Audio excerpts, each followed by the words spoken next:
Lorsque je revins au filet à l'heure fixée, l'officier de garde me fit entrer dans le salon des aides-de-camp.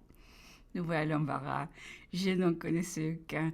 Mon écharpe leur apprenait que j'étais un nouveau camarade, mais ce qu'un Dieu ne vint à moi. Ils se communiquaient leurs observations, dirigeant sur ma personne des regards qui ne me paraissaient pas très bienveillants.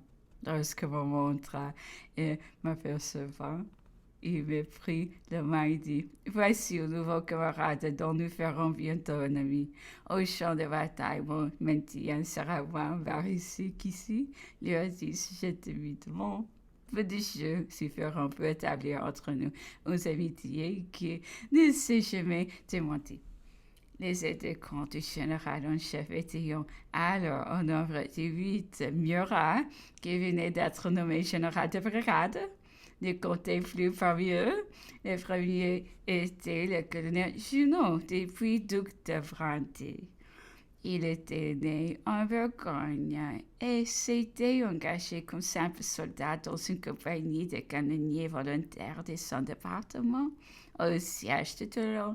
Il s'est fait admirer par une traite d'intrépidité qui s'est peu renouvelée depuis. La fameuse redoute des Saint-Culottes qui était fondée en des Anglais était battue depuis plusieurs heures, mais ce feu nous faisions beaucoup de mal. Le général Bonaparte ordonne à un bataillon de relever à l'assaut. Junot, quoiqu'il ne fit pas partie de ce bataillon, se lance le premier dans le fossé gravi l'escarpe, se précipite dans le redoute à travers une embrasure et trouve deux canonniers sur les pièces, donne ainsi le temps à ses camarades de joindre la redoute fut emportée au cri de Vive la République! Le général Bonaparte le donna, sachant. Et comme il avait une écriture nette et rapide, il s'en servit comme secrétaire pendant toute cette campagne. Quand je l'ai vu la première fois, il était colonel et venait d'être blessé à la bataille de Castiglione. Junot joignait à un brillant valeur beaucoup d'esprit naturel. Après avoir fait la guerre pendant 20 ans et parcouru tous les grades, sa vie fut terminée d'une manière déplorable. Les fois qu'il éprouva dans la campagne, de Russie jeta du désordre dans ses facultés mentales. L'infortuné vint mourir près de son père. La raison lui revint à ces derniers moments. Il se retrouva dans la modeste chambre où il avait passé son enfance. Il surprit à sa juste valeur le ray brillant de la gloire et de la fortune. Mon colonel d'artillerie était aussi né en Bourgogne, d'une famille ancienne et considérée dans sa province. Entre jeune, un très fort jeune dans l'artillerie, son éducation avait été très soignée.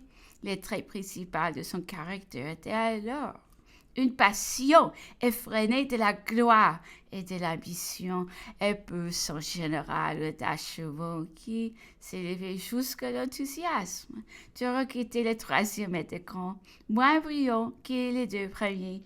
Il avait plus de solidité dans l'esprit et le caractère d'une ténacité remarquable. Officier d'artillerie en 1789, il avait émigré, mais il était rentré promptement. Le général en chef l'aimait beaucoup. Turok était reconnaissant, et je crois que sa fidélité aurait supporté noblement la périlleuse épreuve de la Révolution de 1814.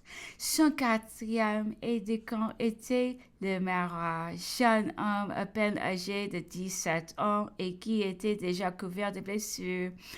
Venait ensuite Sulkowski, d'une valeur chevaleresque, passionné pour les avertus d'un esprit romanesque et inquiet, plein d'instructions, parlant tous les langues de l'Europe, un véritable Polonais. Il était à peine sorti de l'enfance et qu'il combattait pour la liberté de sa patrie.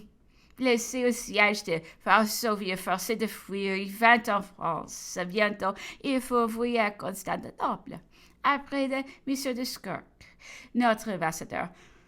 Le comité de salut public désirait avoir un agent dans l'Inde. Sukovski se chargea de cette mission. Il était déjà arrivé au-delà d'Alep quand les Anglais les dépisteront et les feront piller par les Arabes pour connaître ses instructions. Échappé de leurs mains, il revint à Paris. Il y obtint des lettres de service pour l'armée d'Italie. Il serait devant Mantoue lorsque le rapport de lui au chef de l'état-major général tomba sous les yeux du général en chef. Le lendemain, il était sans aide-de-camp. Enfin, nous avions aussi pu camarade Louis Bonaparte, qui avait à peine 16 ans et que son frère n'épargnait pas plus que nous peu les missions les plus périlleuses. Il les remplissait au reste avec un plaisir que l'on sait qu'il savait porter noblement son nom. Il fallait remplacer Elliot, le général au chef rucoisier, brave habile officier de cavalerie.